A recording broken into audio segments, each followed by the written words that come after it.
You did everything right. You hit the goals, you reached the level you worked so hard for. And yet, come on now, be honest, something still feels off. Tell me what happens when success no longer feels like growth to you? I'm ready to get this conversation started. Let's go.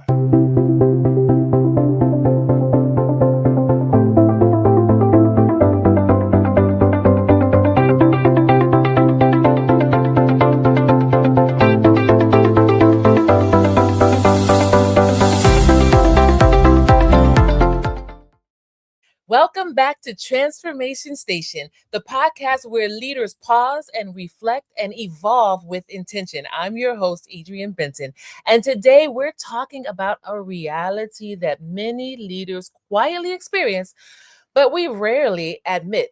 That's right, we're talking about being stuck at success. It's the moment when achievement no longer brings fulfillment, when momentum slows down, and you and I begin to wonder, is this really worth it? Today, we have an amazing guest that is joining us, and I can't wait for you to meet her and for us to dive into this conversation. But before we meet her, there's something that I want to share with you. Now, we've been celebrating for the past month because of you. You're such an amazing community that we keep on moving forward. Well, let me tell you what's happening today. That's right. That's right. Drum roll. Here we go. Because of you, we hit, come on now, 3,700 podcast downloads. Woo! Yes, that's right. Give yourselves a round of applause. Now, listen, you know what I'm about to say. That's right. We are in season 3. So if you missed even one episode, that's right, one episode of season 1 or season 2, I need you to go ahead and go back and watch and listen to the replays. Buzzsprout, Apple, Spotify, Apple Podcasts, Apple Addict. Like, listen, all the platforms that you get your podcast on, we need you to go to Transformation Station Leadership Podcast and push us. We're at 3,700. Come on now. I see 4,000. I see 5,000, 6,000. You're causing us to be a global community. So keep on doing what you're doing. And again, I want to say thank you. Well, listen, we're going to get into this amazing conversation because today we have a guru, we have an expert, we have a specialist. Let me tell you a little bit about Zoe. Zoe Thompson is a master coach and leadership coaching specialist with over 2 decades of high pressure leadership experience, former senior police leader, elite athlete, successful business owner. She now specializes in executive coaching and leadership development for established leaders and business owners who are scaling their impact across the UK. Transformation Station, Zoe, we want to welcome you to Transformation Station Leadership Podcast today. Welcome. Thank you, and congratulations on the downloads. I'm really excited to be a part of this. Thank you so much. We tell you, this community has been absolutely amazing. Well, listen, as I was thinking about this conversation, I was reminded about the fact that there is a space between achievement and alignment. I've seen over the years for myself that many times it's about recognizing when success becomes familiar instead of meaningful to me. And in those seasons, I find that my comfort or lack thereof sometimes replaces my growth. So I want to start off by asking you this question, right? The title today is Stuck on Success. What does it mean to be stuck on success? And why does achievement sometimes become a barrier instead of a bridge? I love this topic, so I'm so excited to get into this. And I think if I talk through the experiences that clients talk through with me, it is stuck, it's frustrated, it's overwhelmed. And quite often it's what they'll say is, it looks great on paper. From the outside, everything looks fantastic. It just doesn't feel as I thought it was going to feel. And sometimes that is a very strange, almost resentment of their success. They've worked really hard to get to where they are, but they found that they've had to sacrifice certain things to do that, to get to where they've got to. They've sacrificed family and friends and social life and balance and sometimes health and things that have historically been really important to them. So they feel exhausted, they feel overwhelmed, and sometimes they're almost the victim of their success, and that keeps them trapped because, like you said, it gets so familiar with what we're really good at that comfort zone then feels very safe, it's very familiar, and so you're almost stuck with something that you've worked really hard to achieve, but now everything else almost feels quite overwhelming. And it's a very individual thing, but those are probably the things that come through. And I think the other element is the identity piece. You know, people are very successful at the level that they've got to, and that identity, certainly for a lot of the people that I work with, they have created that identity around being the problem solver, being the go-to person, being the person that's great at making things happen, which is great at a certain level, but you want to get to that next level and you need to be thinking more strategically, more forward thinking, more big picture. That's a long way off from that successful leadership at this level to move to this level. So it's that identity shift of seeing yourself as somebody who behaves in this way, leads in this way. And so that then feels, you know, they feel stuck. Yeah, That's what that, I you know, see. that makes perfect sense. I have found through the years that sometimes, depending upon the job and what I was asked to do or the season that I was in, my identity started to take on the role that I was being told that I needed to execute, right? Or who I needed to be. And sometimes we do find ourselves stuck because now everything becomes about the mission, the this, the that, and we end up losing who we are. And sometimes that can be a barrier instead of being a bridge to moving forward and being successful. Another one that I was thinking about before we got started was leaders don't get stuck because they failed. They get stuck because what worked before is no longer what's needed now. I see you Yes. smile, so I think you concur. Tell me what's behind that smile there. Just picking up on what I said before. So if you have established yourself as a very successful leader, high achieving leader, you've probably found an operating model that works well for you. You found your way of leading that works really well. And then you go into a different role and suddenly that operating model doesn't work. And you're trying the same things and you're thinking, why is this not working? This has worked for the roles that I've had before. But if you are evolving into a high level role or it's a different kind of role, great example for me. And when I was in the police service, I had the first couple of supervision roles that I had were very operational, very on the ground, in with the team. It's a job that I had done before, so I'd worked my way up through. I knew that job inside and out, and that's what they needed from me. They needed answers, they needed direction, they needed somebody who knew the role. And then when I got promoted into a senior leadership role with major crime team, very different department, very different pace, very different priorities, very different ways of working. And I'd never worked in that role, which meant that I couldn't tap into what was very familiar for me and being the go-to person, being the oracle, being the person who knew everything, being the person who knew all the answers. I'd never worked in that role before. But actually, that's not what they needed. They wanted me to listen and make the decisions based on what they were recommending. And actually, once I got my head around the fact that I didn't know and I didn't need to know all of the details, that helped me to, for want of a better analogy, come off the dance floor and be on the balcony and be able to look at the bigger picture and be able to work at that strategic level. But I really had to find a new operating model and a new way of working and a new way of approaching things, and definitely a new way of communicating, because I went from a fast-paced environment to a much slower, where detail and getting it right first time was so important. Everything shifted, and I had to find different ways of working. And so that was a huge shift for me. It wasn't just about changing department, it was about finding a completely different way to lead, to be able to get the best out of the people that I was working with.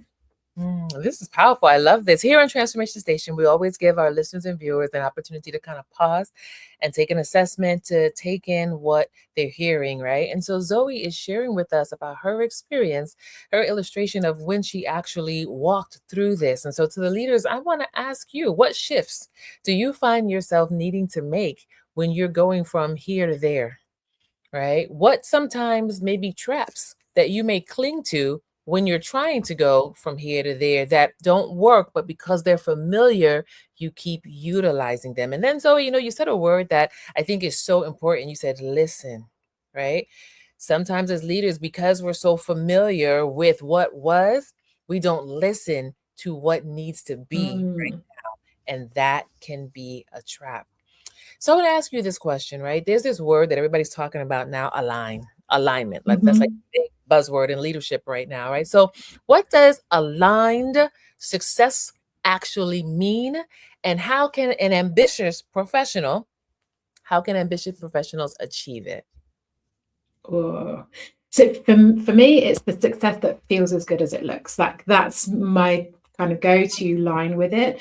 But I think it's that match where your external achievements match your internal experience. So it's very intentional, it's very purposeful, and it's not just going with the flow. It's not a default way of being. It's a design. It's very intentional of thinking about, how do I want life to be, how do I want to show up, how do I want to engage.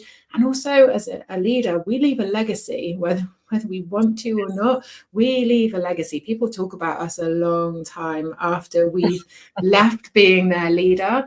And you only need to work with or have a conversation with somebody who's had what they would describe as a bad leader. It has a huge impact. So we have to be very conscious, very aware, very intentional about how we show up as a leader. It needs to be authentic for us, but we also need to be aware that actually how we like to lead, we also need that flexibility to be able to get the best out of our people. So I liken it to parenting. If you've got more than one child, you probably need to show up as a different type of parent for each of your children. And in the same way with leadership, you probably need to show up as a different leader to get the best out of each individual. It's not a copy and paste. And so the legacy of how we want to show up is really important, and aligning what's important to us, that sense of purpose and our values, our needs. We need to make sure that that aligns with who we are as an individual. We also need to align it with what the organization needs, because as a leader, we have to balance the needs of the people with the needs of the organization. And we know that sometimes that is a tough ask. Yes. So Yes. we have to be very intentional and very conscious about how we show up to do that. And that for me is, it's balancing that ambition with what matters most to us as individuals, but also balancing the needs of our people with the needs of organizations. So you're balancing performance with values, and there's so much that goes into the mix. And I think the alignment for me is where it feels very authentic. It feels in flow, and it feels like you're having conversations and you're seeing the best out of people. You're seeing your team grow and evolve and develop, and their performance is increasing. That for me shows that it's in alignment. You feel good, you are happy with how you're showing up, and you're seeing your teams develop as a result of that. Yes, I love that 1000%. And you're giving us a master class right now, which is so wonderful. Right? So, what do you think about this? Aligned success. Aligned success happens when your work reflects your values, not just your skills. When you were talking, Zoe, I was thinking about this phrase. I don't know if you've heard it, but it says people don't care how much you know until they know how much you care. And sometimes Yeah. that could be a tension for leaders, right? I mean, they're hiring me to come in and to do this job. They're hiring me to direct the team. But how I do it makes the big difference, right? If I come in there like I'm an authoritative and you do what I say and not taking in any other considerations, that's one thing, right? Well, people, they're going to do and become routine and mechanical. But there's no real growth that's happening, right? There's no shared responsibility, whether it's the wins, or the challenges. And so what you're talking about our value system intermingling with our skill sets is really important. And, to all of our leaders who are listening and watching right now, we want to give you some best practices that we invite you to consider, right?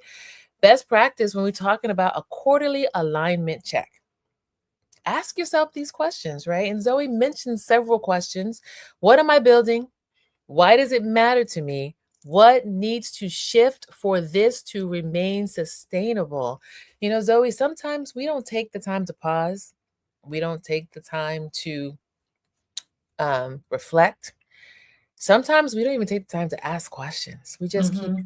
But I'm finding that when we ask questions, first of ourselves, and get clear on those answers, then we know how to engage with our teams. What do you think about that? Absolutely. I think we're seeing a shift in leadership.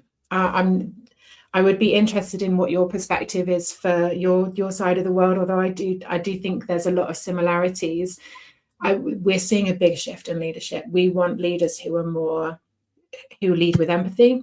We want leaders who lead with impact. We want leaders to be collaborative. I think there's such a shift in the world at the moment.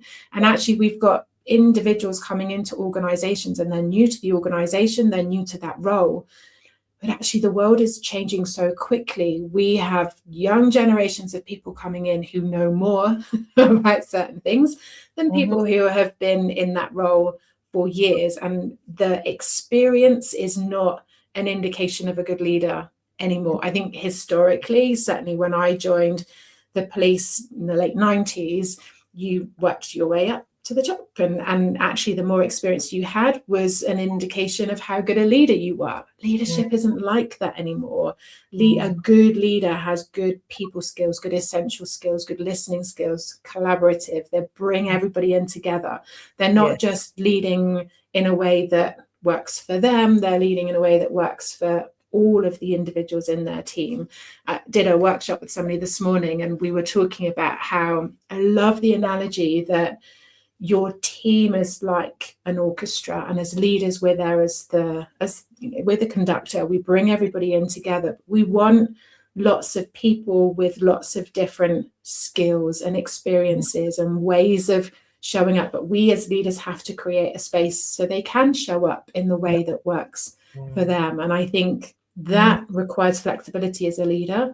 It requires us to let go of what has been before, and how the world has been before and how workplaces have been before, because it's shifting and it's changing, and as leaders we need to get on board with that, because we've got people coming into organizations that could be high performers as long as we create that safe space for them to show up in the way they want to show up, the way they need to show up to perform at that high level.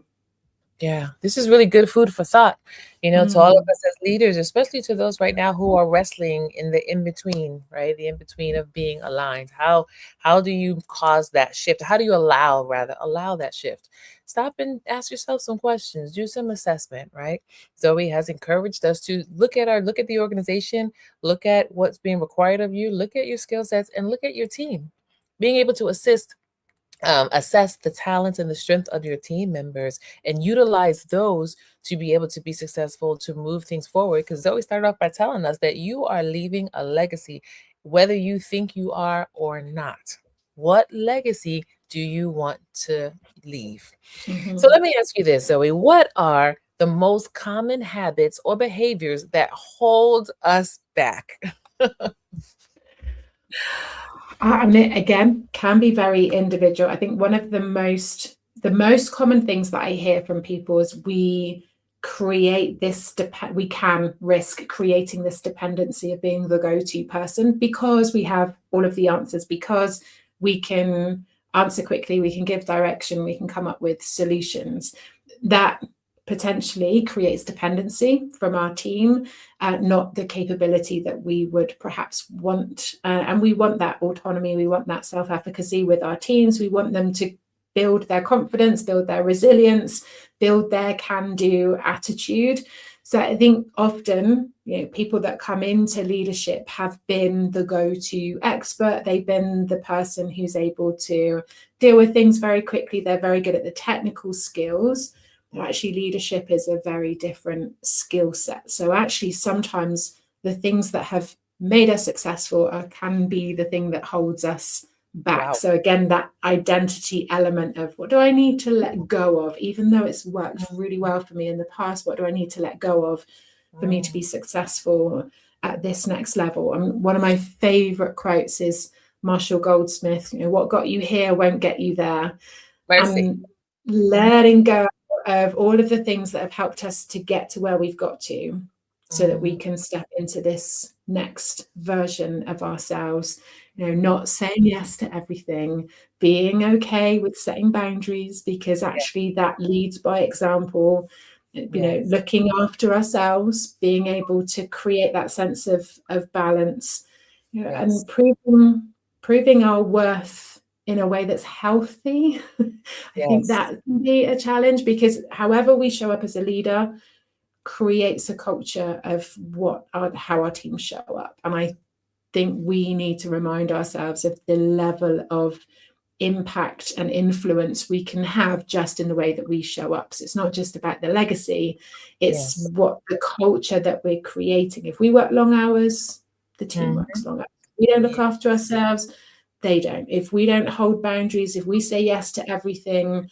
that's exactly what our team do. And we can't then go back to our team and criticize that if that's what we're doing. So we have to we have to lead by example. And I think the other thing that I see so much of is that reluctance, fear of delegating, and seeing delegating as a way of, actually, it's just easier if I do it myself. It's faster if I do it myself. I know what I'm doing. It's just quicker. Shifting, delegating from passing on responsibility to seeing it as a development opportunity for some of your team. Because actually, when we delegate, we give them that opportunity to increase their skill set and their experience with guidance, with support. So that shift around delegating being like a pass off and a challenge, more of an opportunity for you to see what your team have within that, like what is their potential. And I think so the delegation, which also comes into the rescuing as well. I see have conversations with a lot of leaders who are very quick to roll up their sleeves and want to try and fix, rather than taking that step back, using more of a coaching leadership style to ask that individual, okay, what are you thinking? What are your thoughts? What options are available to you? What are you considering as a decision? And coaching them through, rather than rolling sleeves up and diving in and doing a quick fix, because that is just not the kindness and helpfulness that you think it is. It's very disempowering, and it really doesn't help your team to develop and grow and learn if you just put the outcome in front of them. So coaching them through it can really help. So those are probably the most common things that I see that are holding people back. And actually, when they shift that, it's not, the impact is not just for them as leaders, it's actually for their team as well, and be pretty quick wins too. Yes. So to all the leaders who are listening and watching right now, we want to invite you. What's holding you back, right? As you've been listening to this conversation, I know Zoe knows that there are things that are coming straight up to you, like, oh, ouch, right? What's causing you to say ouch right now? Go ahead and put it in the chat. Share with us. Let us know what's resonating with you, right? Not just the challenge, but also what's beginning to give you hope. What are you looking at and saying, okay, you know what? I want to shift course and move in this direction as a leader. Let us know. Go ahead and put it in the chat. So Zoe, this is a really important question here, right? What internal signals suggest a leader has outgrown? Like, how do you know when you've outgrown your current definition of success that hasn't yet been redefined? This is a real sticky point for many people. You feel, so how do I know when I've outgrown this current definition of success, but I haven't yet clearly redefined? You just described it, that it's a feeling before it's a kind of conscious thought process, I think. And I think certainly for me, I know that I would get bored. I'd get bored very easily. Things were too easy. I'd get bored very easily, but I wouldn't necessarily be aware that I was bored. I just knew that I would end up getting involved in stuff that was nothing to do with me. I'd get involved in the politics. I'd get very frustrated about other things. That was normally a bit of an indication, okay, you need to be challenged and you're ready for something new and it's time to move on. And I think that element of it's definitely that feeling before it becomes a conscious awareness.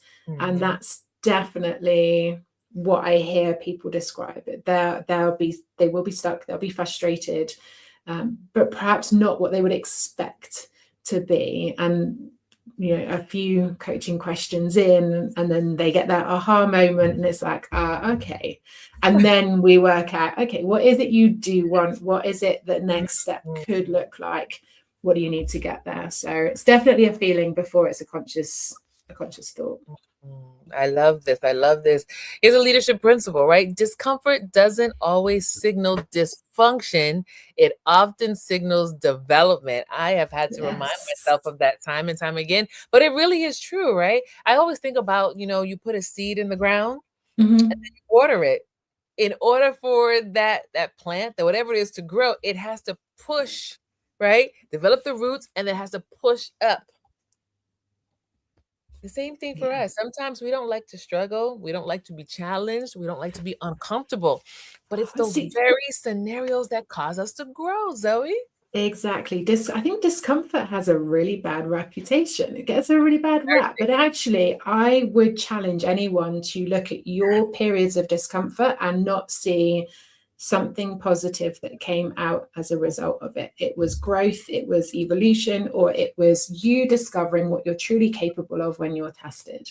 But we always associate discomfort as a negative. And actually, when again, that shift, that reframe, when we can see this discomfort as a positive and we can see what's going to happen as a result of this discomfort, we keep pushing through. We've got that learning and that growth zone on the other side of that fear zone, and on the other side of that discomfort are all of these incredible opportunities that will not happen unless we push through. So my challenge to your audience, and the same challenge I give to my clients, is, okay, reframe it. It's discomfort. How is this a positive? What's exciting about this discomfort?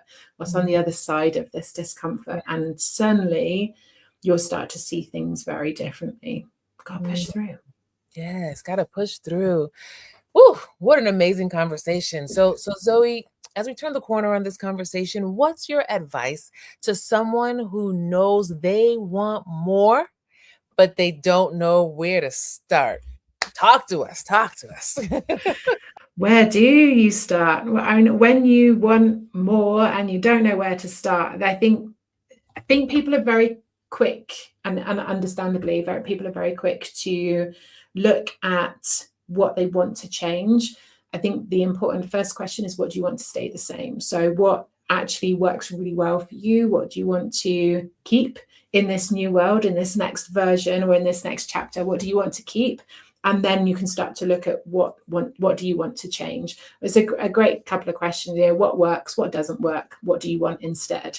3 very simple questions to help to start to look at that picture. But not everything needs to change. I think we can sometimes want change, but we don't need to change everything. Sometimes actually we can stay in the role that we're in. We can seek some development opportunities and put our head up and volunteer for a few things, or we can explore perhaps other opportunities without having to change our entire job. We don't need to change everything. Sometimes a few small changes can help to make things feel very different. And sometimes working on ourselves can help with that as well. So I think sometimes we could be very quick to kind of zoom in and try and find that one piece of the jigsaw puzzle that's going to make the difference. And sometimes we just need to take a step back and look at the bigger picture.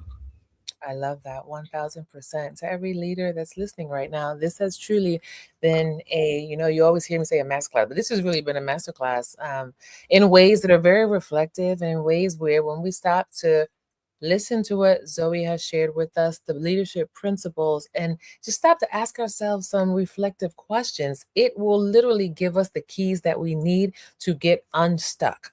So Zoe, I want to ask you this question, right? How do you help high achievers, because that's what who's in this community, how do you help high achievers know, I'm sorry, how do you help high achievers go from stuck to successful in order to go to their next level? And for the leaders that are watching this that want to tap into your resources, want to align with you, how can they do that?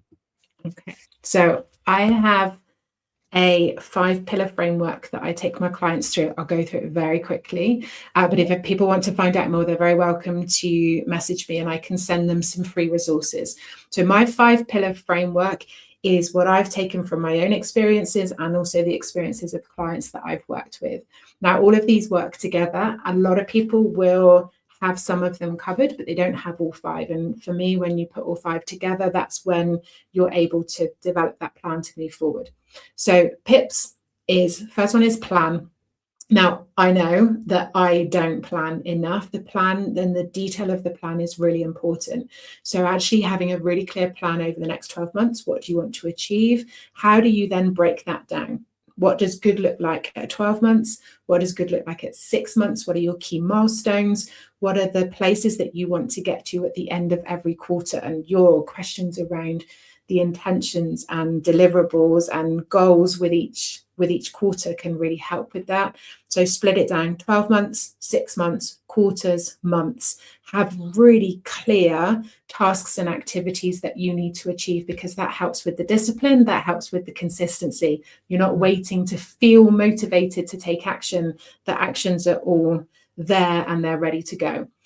Second one is intention. Be very, very clear on why you are doing this. Why is this important to you? Why might this be important to other people? That sense of purpose, that sense of fulfillment, your values and your needs, which feeds into the second I, which is identity. So who do you need to become to achieve what you want to achieve? Your habits, your behaviors, the way that you show up, being very clear around how you need to evolve as a person, the beliefs you need to leave behind, the beliefs you need to have. So what do you need to believe is true for all of this to be possible? Then we go into performance. So discipline, consistency, resilience, confidence, all of the things that you need to have in place to deliver that plan. So how does that need to look? And also, how do you look after yourself to be able to do this? So nutrition, sleep, exercise, boundaries, all of that comes into that. And then finally, we have structure. So what do you need to have in place to enable all of this to happen? So this is your routine. These are your constraints. So the times that you're willing to work, where you have time protected to look after yourself, where you have time protected for your family and your friends to create that balance. We can't rely on things just happening. We need to create a structure and a routine. As humans, we love that routine. We love to be a creature of habit. And actually, it takes away a lot of the decision making or repeat decision making, because we've already decided what we're doing on different days. The tasks and activities are lined out. Just got to show up and get it done. Do the do. That's all we've got to do. Is we've planned it all out. The structure is in place to support it. And now you've just got to show up and do the do. And that is, for me, the 5 pillars to create that aligned success and make sure it's all covered. This has been amazing. I want to just go over the 5 one more time, just to kind of recap for those who are listening and watching, right? So Zoe gave us her 5-pillar framework. We started off with plan, right? Then she said the next one is intention. We must be intentional. Identity, right? Who are you?